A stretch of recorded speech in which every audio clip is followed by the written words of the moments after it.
Hey hello everyone, welcome to my channel. आज हम लोग डिस्कस करने वाले हैं sexual reproduction in flowering plant का पार्ट 2। इस वीडियो में हम लोग पढ़ेंगे पॉलिनेशन के बारे में, टाइप्स ऑफ पॉलिनेशन और एजेंट्स ऑफ पॉलिनेशन के बारे में, जो कि एग्जाम के पॉइंट ऑफ व्यू से बहुत ही इंपॉर्टेंट है। बोर्ड एग्जाम में, नीट के एग्जाम में यहाँ से क्वेश्चन जरूर पूछे जाते हैं। तो चलिए देखते हैं कि पॉलिनेशन क्या है और इसके टाइप्स वगैरह क्या क्या हैं। तो सबसे पहले व्हाट इज पॉलिनेशन। पॉलिनेशन क्या होता है? तो इसका डेफिनेशन जो होता है, the process of transfer of pollen grains from anther to stigma of a flower is called pollination. किसी भी फूल में जब एंथर से पोलन ग्रेन्स को ट्रांसफर किया जाता है स्टिग्मा में, तो उसको पॉलिनेशन कहते हैं। और ये किसी भी एजेंट के द्वारा होता है। एजेंट्स में आपको air, water, insects, birds, animals कोई भी हो सकते हैं एजेंट्स जो इस पोलन ग्रेन्स को ट्रांसफ़र करेंगे। क्योंकि जो फ्लावरिंग प्लांट्स होते हैं उसमें male gamete and female gamete both जो होते हैं वो नॉन मोटाइल होते हैं। नॉन मोटाइल होने के कारण इनको एजेंट्स चाहिए होता है ट्रांसफ़र होने के लिए। नेक्स्ट है टाइप्स ऑफ पॉलिनेशन। तो दो तरह का पॉलिनेशन होता है, एक है सेल्फ पॉलिनेशन एंड दूसरा जो नेक्स्ट है उसको कहते हैं क्रॉस पॉलिनेशन। सेल्फ पॉलिनेशन का मतलब होता है खुद में होना। अगर सेम फ्लावर में हो रहा है या सेम प्लांट में हो रहा है तो भी हम उसको सेल्फ पॉलिनेशन ही कहेंगे। तो पहले डायग्राम देख लेते हैं, डायग्राम से समझ लेते हैं कि क्या है टाइप्स। तो यहाँ पे जो डायग्राम आप देख रहे हैं इसमें सेल्फ पॉलिनेशन भी दिखाया हुआ है और क्रॉस पॉलिनेशन भी दिखाया हुआ है। ये जो फिगर देख रहे हैं आप जिसमें ए एंड बी लिखा हुआ है, ये है self pollination. A and B दोनों जो है सेल्फ पॉलिनेशन है। और ये जो सी देख रहे हैं ये है क्रॉस पॉलिनेशन। तो ए यहाँ पे ऑटोगैमी है, बी गैटेनोगैमी है और सी जो है जेनोगैमी है। A and B both self pollination के ही टाइप्स हैं। सेल्फ पॉलिनेशन को दो भाग में बांटा जाता है, ऑटोगैमी एंड गैटेनोगैमी। तो ये दोनों सेल्फ पॉलिनेशन है। अगर एक ही फ्लावर के स्टैमेन से स्टिग्मा में पोलन ग्रेन्स ट्रांसफ़र होता है सेम फ्लावर में, तो उसको हम लोग कहते हैं ऑटोगैमी। अगर सेम प्लांट, जैसे ये एक ही प्लांट है, एक ही प्लांट के दो फ्लावर में, एक ही प्लांट के अगर दो फ्लावर के बीच में पोलन ग्रेन्स का ट्रांसफ़र होता है तो उसको कहते हैं गैटेनोगैमी। तो ये भी एक तरह का सेल्फ पॉलिनेशन ही हुआ क्योंकि यहाँ पे सेम प्लांट है। नेक्स्ट है क्रॉस पॉलिनेशन। क्रॉस पॉलिनेशन में प्लांट चेंज हो जाएगा। तो एक प्लांट के फ्लावर से अगर दूसरे प्लांट के फ्लावर में अगर पोलन ग्रेन्स का ट्रांसफ़र होता है तो उसको हम लोग कहते हैं क्रॉस पॉलिनेशन या जेनोगैमी भी कहा जाता है। तो ये सिंपल सा टाइप्स हो गए, टाइप्स ऑफ पॉलिनेशन हो गया। तो यहीं पे वही लिखा हुआ है कि सेल्फ पॉलिनेशन दो तरह का होता है, ऑटोगैमी एंड गैटेनोगैमी। और क्रॉस पोलिनेशन को हम लोग जेनोगैमी या एलोगैमी भी कहते हैं। चलिए आप सबको डिटेल में पढ़ते हैं। ऑटोगैमी, गेटेनोगैमी, ये सबको हम लोग को डिटेल में पढ़ना है। तो जैसे कि ऑटोगैमी क्या होता है? ऑटोगैमी मतलब होता है transfer of pollen grains from anther to stigma of same flower. अगर एक ही फ्लावर के अंदर पोलन ग्रेन्स का ट्रांसफर हो रहा है तो उसको कहा जाता है ऑटोगैमी। ऑटोगैमी होने के लिए एक चीज़ कंपलसरी ये है कि फ्लावर मस्ट बी बाइसेक्सुअल। जब तक फ्लावर बाइसेक्सुअल नहीं होगा तब तक उसमें ऑटोगैमी नहीं हो सकता है। और जो ऑटोगैमी वाले फ्लावर्स होते हैं वो या तो क्लिस्टोगैमस फ्लावर होंगे या तो कैज़्मोगैमस फ्लावर होंगे। प्लांट्स जो होते हैं वो, ये जो प्लांट्स होते हैं ये दो तरह का फ्लावर प्रोड्यूस करते हैं। एक को कहते हैं क्लिस्टोगैमस फ्लावर और दूसरी को कहते हैं कैज़्मोगैमस फ्लावर। जैसे यहाँ पे कुछ प्लांट्स का एग्जाम्पल दिया हुआ है, वायोला जिसको पैंसी भी कहा जाता है, ऑक्जेलिस और कोमेलिना। ये सब प्लांट्स जो होते हैं वो दो तरह का फ्लावर आपको रिलीज करते हैं। क्लेस्टोगैमस फ्लावर जो होता है वो ऑटोगैमी दिखाता है क्योंकि ये जो फ्लावर होता है ये कम्प्लीटली क्लोज्ड होते हैं। ये फ्लावर कम्प्लीटली, जो पेटल्स होते हैं वो क्लोज्ड होते हैं, मतलब स्टैमेन और जो पिस्टिल है वो अंदर में क्लोज्ड होता है, बाहर से इनका कोई कांटेक्ट नहीं रहता है। तो ये कंप्लीट ऑटोगैमी दिखाएंगे क्लेस्टोगैमस फ्लावर। तो आपको याद रखना है क्लेस्टोगैमस फ्लावर कम्प्लीटली क्लोज्ड होता है और ये ऑटोगैमी दिखाता है। तो आपको एग्जाम्पल याद रखना है, ये सब प्लांट्स के एग्जाम्पल्स हैं जो कि आपको क्लेस्टोगैमस फ्लावर प्रोड्यूस करते हैं। नेक्स्ट कैज़्मोगैमस फ्लावर भी यही प्लांट्स प्रोड्यूस करते हैं जिनका फ्लावर सिमिलर होते हैं, दूसरे स्पीसीज़ के फ्लावर के तरह देखने में सिमिलर होते हैं, लेकिन इनका जो फ्लावर होता है वो एक्सपोज्ड होते हैं, मतलब ओपन होते हैं। एंथर और स्टिग्मा ओपन होते हैं, तो ये क्रॉस पोलिनेशन भी कर सकते हैं। कैज़्मोगैमस फ्लावर क्रॉस पोलिनेशन भी कर सकते हैं लेकिन क्लेस्टोगैमस फ्लावर कम्प्लीटली ऑटोगैमी करते हैं। तो तो ये चीज़ आप लोग को याद रखना है। नेक्स्ट है गेटोनोगैमी। गेटोनोगैमी भी एक तरह का सेल्फ पॉलिनेशन है, क्योंकि ये सेम प्लांट में होता है। सेम प्लांट के दो डिफरेंट फ्लावर में अगर हो रहा है तो उसको गेटोनोगैमी कहते हैं। Transfer of pollen grains from anther of one flower to stigma of another flower in the same plant. एक ही पेड़ है तो same type of pollen grains का ट्रांसफर होता है, तो ये भी एक तरह का सेल्फ पॉलिनेशन हो गया। It is same as autogamy because the pollen grains are of the same plant. एक ही पेड़ के हैं तो इसमें कोई भी जेनेटिक वेरिएशन नहीं होने वाला है। नेक्स्ट जो है जेनोगैमी, जिसको क्रॉस पोलिनेशन भी कहा जाता है। तो मेन जो नेचर में आप देखिएगा ज़्यादातर क्रॉस पोलिनेशन ही देखने को मिलता है। सेल्फ पोलिनेशन बहुत रियर इन्वायरमेंट में आप देखने को मिलता है। बहुत रियर ही फ्लावर होते हैं जो कम्प्लीटली क्लोज्ड होते हैं तो सेल्फ पोलिनेशन वो कर सकते हैं, नहीं तो मैक्सिमम जो प्लांट्स होते हैं वो क्रॉस पोलिनेशन या जेनोगैमी ही करते हैं। Transfer of pollen grains from anther to stigma in different plants. एक फ्लावर टू दूसरे फ्लावर में होता है, लेकिन प्लांट्स में यहाँ पे डिफरेंट हो जाएगा। और प्लांट्स डिफरेंट होने के कारण genetically different types of pollen grains come to stigma. तो यहाँ पे जेनेटिक वेरिएशन आता है। क्रॉस पोलिनेशन के कारण जेनेटिक वेरिएशन आता है, जो कि सेल्फ पॉलिनेशन में नहीं दिखाई देता है।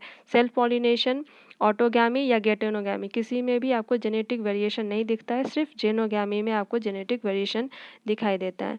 नेक्स्ट है एजेंट्स ऑफ पॉलिनेशन। मतलब मैंने बोला था पहले ही, फ्लावरिंग प्लांट्स के male gamete and female gamete दोनों जो है नॉन मोटाइल है। तो नॉन मोटाइल है तो इनको एक एजेंट चाहिए पॉलिनेशन करवाने के लिए। तो एजेंट्स में एबायोटिक फैक्टर भी हो सकता है या बायोटिक फैक्टर भी हो सकता है। एबायोटिक का मतलब होता है नॉन लिविंग थिंग्स और बायोटिक का मतलब होता है लिविंग थिंग्स। तो नॉन लिविंग थिंग्स में आते हैं एयर एंड वाटर या विंड एंड वाटर। तो विंड और वाटर से अगर पॉलिनेशन होता है तो उसको एक स्पेसिफिक वर्ड दिया हुआ है। अगर पॉलिनेशन बाय विंड, अगर हवा से पॉलिनेशन हो रहा है तो उसको कहते हैं एनीमोफिली। आप लोग को ये वर्ड याद रखना है, इसमें बहुत सारे क्वेश्चंस पूछे भी गए हैं अभी तक एग्जाम में। इस सब पे क्वेश्चन पूछा गया भी है और आगे भी पूछ सकता है। तो पॉलिनेशन बाय विंड तो उसको कहेंगे एनीमोफिली। आप ऐसे भी याद रख सकते हो, विंड मतलब एयर हो गया तो ए, एनीमोफिली ए से स्टार्ट हो रहा है और ये विंड मतलब एयर होता है तो ये भी ए से है। तो इस तरह से भी आप याद कर सकते हो, ट्रिक हो गया याद करने के लिए। एग्जाम्पल आपको याद रखना है एनीमोफिली का। ग्रास में होता है मेज, मतलब जिसको कॉर्न भी कहते हैं, व्हीट में होता है। तो ये सब प्लांट्स में जो है anemophily pollination by wind. Hydrophily pollination by water. Hydro का मतलब होता है वाटर, तो pollination by water. Example Vallisneria, Hydrilla, Zostera, जिसको सी ग्रास भी कहते हैं। तो ये सब प्लांट्स हैं जो कि वाटर से पॉलिनेशन करते हैं। एक इम्पॉर्टेंट नोट है यहाँ पे कि wind and water pollinated flowers are not very colourful. मतलब जो विंड और वाटर से पॉलिनेशन होता है जिन फ्लावर का, वो ज़्यादातर कलरफुल नहीं दिखाई देते और कोई नेक्टर भी प्रोड्यूस नहीं करते। मतलब नेक्टर मतलब होता है फूल का रस, तो ये रस भी नहीं प्रोड्यूस करते हैं। इसलिए नहीं प्रोड्यूस करते हैं कि इनको अट्रैक्शन करने की ज़रूरत नहीं है। मेन कलर और नेक्टर इसलिए होते हैं ताकि इंसेक्ट्स, बर्ड्स, एनिमल अट्रैक्ट हो सके, वहाँ पे आए और पॉलिनेशन करवाए। लेकिन विंड और एयर, वाटर जो होते हैं वो नॉन लिविंग थिंग है, तो इनको अट्रैक्ट करने की ज़रूरत नहीं होती है। इसलिए नेचर ने इनको ज़्यादा कलरफुल नहीं बनाया है और ये ज़्यादा नेक्टर भी प्रोड्यूस नहीं करते हैं। कुछ और एजेंट्स देखते हैं, एक तो एयर और वाटर हो गया। Next pollination by birds. अगर पॉलिनेशन बाय बर्ड्स होता है तो उसको कहते हैं ornithophily. Ornithophily means pollination by birds. Pollination by animals, अगर एनिमल्स के द्वारा पॉलिनेशन होता है तो उसको कहा जाता है जूफिली। और जो मेन होता है, मेनली जो पॉलिनेशन करते हैं वो इंसेक्ट्स करते हैं, तो इंसेक्ट्स से अगर पॉलिनेशन होता है उसको तो कहते हैं एंटेमोफिली। और ज़्यादातर नेचर में इंसेक्ट्स ही पॉलिनेशन करते हैं और इंसेक्ट्स में भी honey bees are the dominant biotic pollinator. Honey bee सबसे ज़्यादा पॉलिनेशन में हेल्प करता है इंसेक्ट्स के मुकाबले, इंसेक्ट्स सब में। Insects pollinated flower are colourful, rich in nectar and release fragrance to attract the insects. मतलब जो इंसेक्ट पॉलिनेटेड फ्लावर्स होते हैं वो देखने में कलरफुल रहते हैं और नेक्टर मतलब उनके में रस रहता है और ये खुशबू भी रिलीज करते हैं। फ्रेगनेंस मतलब खुशबू रिलीज करते हैं, किस लिए? तो इंसेक्ट्स को अट्रैक्ट करने के लिए, क्योंकि ज़्यादातर जो फ्लावर्स होते हैं वो क्रॉस पोलिनेशन करते हैं और क्रॉस पोलिनेशन करवाने के लिए उनको इंसेक्ट्स की ज़रूरत होती है, बर्ड्स की ज़रूरत होती है। तो उनको अट्रैक्शन करने के लिए प्लांट्स जो होते हैं, फ्लावर्स जो होते हैं, कलरफुल दिखाई देते हैं और खुशबू, फ्रेगनेंस रिलीज करते हैं। Nectar and pollen grains are the floral reward for the insects. कोई भी प्राणी फ्री में कोई चीज़ करना नहीं चाहता है, तो पॉलिनेशन के बदले में जब वो पॉलिनेशन करते हैं तो उनके बदले में उनको नेक्टर, फूल का रस और पोलन ग्रेन्स मिलता है खाने के लिए। वो अपना न्यूट्रिशन उससे ले सकते हैं। तो फ्लोरल रिवार्ड, एक तरह से उनको इनाम मिल जाता है पॉलिनेशन के बदले। Flower pollinated by flies and beetles secrete foul odour to attract them. मतलब जो फ्लाइज और बीटल्स होते हैं वो गंदगी में रहते हैं, उनको गंदगी ज़्यादा पसंद है। तो जो फ्लावर बीटल्स और फ्लाइज से पोलिनेशन करते हैं वो फॉल ऑर्डर मतलब गंदा स्मेल ही प्रोड्यूस करते हैं ताकि फ्लाइज और बीटल्स उनके तरफ अट्रैक्ट हो सके। तो नेचर में इस तरह का भी एडेप्टेशन देखने को मिला है। The tallest flower amorphophallus is about 6 feet in height. सबसे बड़ा जो टॉल लंबा फ्लावर है एमोर्फोफैलस का, जो कि 6 फीट है हाइट में। ये क्या करता है, तो इंसेक्ट्स को जगह देता है अंडे देने के लिए, ले एग करने के लिए, ताकि वो सब अंडे जो है प्रोटेक्टेड रह सके अपने प्रीडेटर्स से। तो एक तरह का फ्लावर जो है हेल्प कर रहा है उसको, शेल्टर दे रहा है उसके एग को, उसके बदले में इंसेक्ट उसको पॉलिनेशन कर देता है। नेक्स्ट कुछ जो स्पेसिफिक होते हैं कि कौन सा प्लांट किस पॉलिनेटर से पॉलिनेशन करवाएगा। तो जैसे एक एग्जांपल है मोथ और यूका प्लांट का। मोथ और यूका प्लांट एक दूसरे के बिना लाइफ साइकिल कंप्लीट नहीं कर पाते हैं, क्योंकि मोथ जो होता है वो उसका पॉलिनेशन करवा देता है और यूका प्लांट उसके बदले में एक उसका जो ओवरी होता है यूका प्लांट के, उसके अंदर में मोथ अपना एग देता है, एग रिलीज करता है। तो एक दूसरे को ये हेल्प करके रहते हैं, इसलिए इनका लाइफ साइकिल एक दूसरे के बिना कंप्लीट नहीं होता है। कुछ और भी एनिमल्स सब है, बर्ड सब हैं जो कि पॉलिनेशन करते हैं, जैसे कि सी की sunbird, hummingbird, bats, primates, rodents, reptiles. ये सब भी एक तरह के पॉलिनेटर्स हैं जो कि पॉलिनेशन में हेल्प करते हैं। नेक्स्ट पॉलिनेशन यहाँ पे हो गया आपको ख़त्म। नेक्स्ट हम लोग को कुछ एनसीईआरटी में दिया हुआ है, जैसे कि out breeding devices. Out breeding devices का मतलब होता है नेचर में बहुत सारे प्लांट्स जो होते हैं सेल्फ पॉलिनेशन को नहीं करना चाहते हैं, क्योंकि कंटिन्यूस सेल्फ पॉलिनेशन के कारण कुछ प्रॉब्लम्स हो जाती हैं, कुछ डिजीज़ प्लांट्स दिखने लगते हैं। कंटिन्यूसली जब सेल्फ पॉलिनेशन होता है तो जेनेटिक वेरिएशन नहीं होता है, जेनेटिक वेरिएशन नहीं होने के कारण वो प्लांट्स इवॉल्व नहीं कर पाते हैं, तो उसको कहते हैं इन ब्रीडिंग डिप्रेशन। तो आपको याद रखना है कंटिन्यूस सेल्फ पॉलिनेशन के कारण क्या होता है, तो इन ब्रीडिंग डिप्रेशन होता है। तो इसीलिए नेचर ने सेल्फ पॉलिनेशन को रोक के क्रॉस पॉलिनेशन को बढ़ावा दिया है। तो उसी को हम लोग कहते हैं आउट ब्रीडिंग डिवाइसेस। मतलब क्या क्या तरीके हैं जिससे सेल्फ पॉलिनेशन को रोका जा सकता है और क्रॉस पॉलिनेशन को बढ़ाया जा सकता है। तो methods to control self pollination by angiosperm, उसको हम लोग कहते हैं आउट ब्रीडिंग डिवाइसेस। तो क्या क्या तरीके हो सकते हैं, जो फर्स्ट तरीका है pollen release and stigma receptivity are not synchronised. Not synchronised मतलब एक ही टाइम पे नहीं होना। पोलन का रिलीज होने का टाइम और स्टिग्मा का रिसीव करने का टाइम दोनों अलग कर दिया जाए तो भी सेल्फ पॉलिनेशन को रोका जा सकता है। अगर बाइसेक्सुअल फ्लावर है तो उस केस में बहुत बार क्या होता है कि पोलन रिलीज होने पर स्टिग्मा उसको रिसीव नहीं करता है, स्टिग्मा उसको एक्सेप्ट नहीं करता है, क्योंकि स्टिग्मा तब तक मैच्योर नहीं होता है। तो दोनों का मैच्योरिटी का टाइम चेंज हो जाना, एक ही टाइम में मैच्योर नहीं होना, उससे भी सेल्फ पॉलिनेशन को रोका जा सकता है। अगर बाइसेक्सुअल फ्लावर है तो एक और तरीका ये हो सकता है एंथर एंड स्टिग्मा का जो पोजीशन है वो अलग कर दिया जाए। अगर एंथर का पोजीशन नीचे हो और स्टिग्मा का पोजीशन ऊपर हो तो भी वहाँ पे सेल्फ पॉलिनेशन नहीं हो सकता है। थर्ड पॉइंट है सेल्फ इनकम्पैटिबिलिटी। सेल्फ इनकम्पैटिबिलिटी का मतलब होता है अपने ही स्पीसीज का या अपने ही पेड़ का जो पोलन ग्रेन्स होता है उसको एक्सेप्ट नहीं करना। अपने ही स्पीसीज का या अपने स्पीसीज का नहीं, अपने ही सेम प्लांट के पोलन ग्रेन्स को जो पेड़ होता है वो एक्सेप्ट नहीं करता है, तो उसी को कहते हैं self incompatibility. Genetic mechanism to prevent autogamy and geitonogamy. Autogamy मैंने बोला था एक ही फ्लावर के अंदर पॉलिनेशन होना, गेटोनोगैमी मतलब सेम प्लांट के अंदर पॉलिनेशन होना। तो इनके पास ये कैपेबिलिटी होता है, पिस्टिल के पास ये कैपेबिलिटी होता है पहचानने का कि ये उसके खुद के प्लांट का पोलन ग्रेन्स है या बाहर से आया हुआ पोलन ग्रेन्स है। तो खुद से का ही अगर पोलन ग्रेन्स रहता है तो उसमें पोलन ट्यूब बनने ही नहीं देता है वो। तो ये एक तरीका हो गया सेल्फ पॉलिनेशन को रोकने का।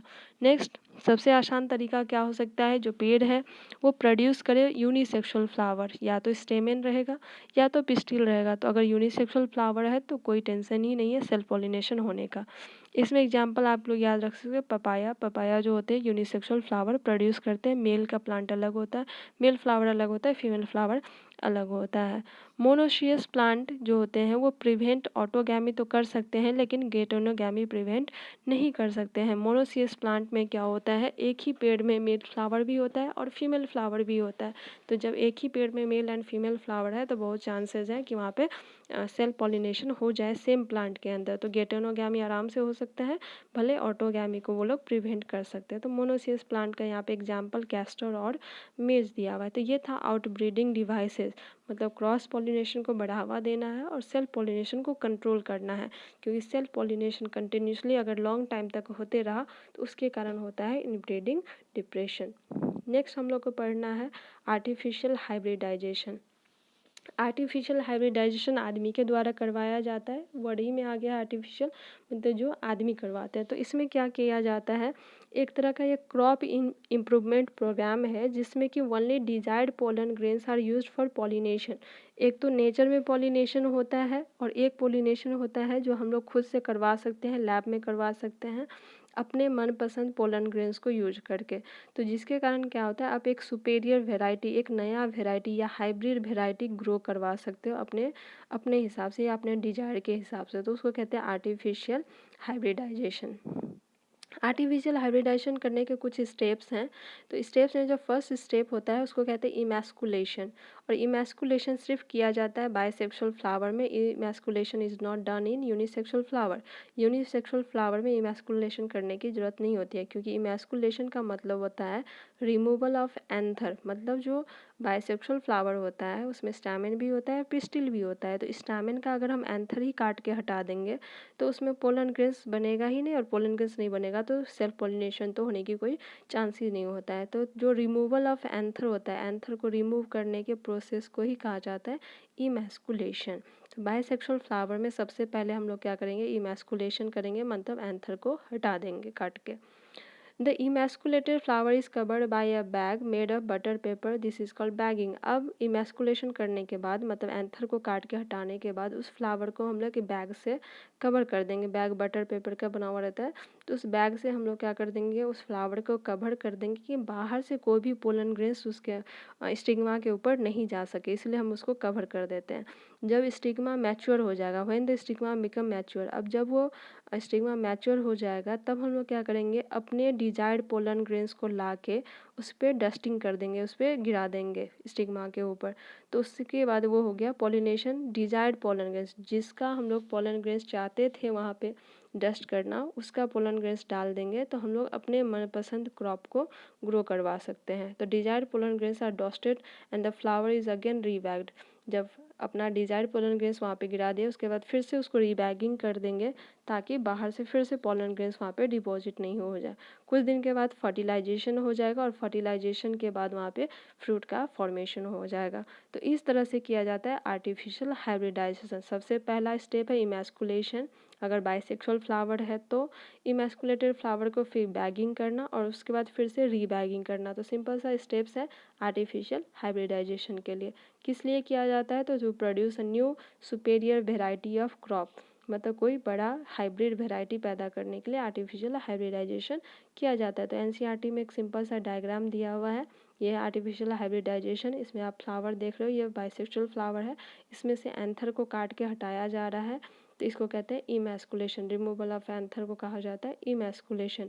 अब इसमें दूसरे प्लांट का फ्लावर का पोलन ग्रेन्स लाके यहाँ पे पॉलिनेशन, मतलब ये दूसरा फ्लावर है, इसका पोलन ग्रेन्स लाके इस पर डस्टिंग कर दिया जाता है और कुछ दिन के बाद यहाँ पे फर्टिलाइजेशन होगा और यहाँ पे आपको देख सकते हैं फ्रूट बन गया, फ्रूट के अंदर सीड रहेगा। अब वो अपना मनपसंद, आप ये हाइब्रिड प्लांट्स हो गए, ये नॉर्मल प्लांट्स नहीं हुए, ये हाइब्रिड प्लांट्स हुए जो कि आर्टिफिशियल हाइब्रिडाइजेशन से बने। तो इस तरह से कुछ इंपॉर्टेंट पॉइंट्स हो गए जो एग्जाम के पॉइंट ऑफ व्यू से भी बहुत इंपॉर्टेंट है। पॉलिनेशन पे बहुत सारा क्वेश्चन पूछा हुआ जाता है। एजेंट्स ऑफ पॉलिनेशन जैसे कि एनिमोफिली, हाइड्रोफिली, ये सब पे क्वेश्चन बहुत बार पूछा गया है। तो आप वीडियो में अच्छे से वीडियो को पॉज करके नोट्स भी लिख सकते हैं यहाँ पे। अगर आपको वीडियो पसंद आया हो तो वीडियो को लाइक करें, कमेंट करें और चैनल को सब्सक्राइब करें, क्यों आगे जब भी मैं वीडियो अपलोड करूँ तो आपको नोटिफिकेशन मिल जाए। चलिए, थैंक यू।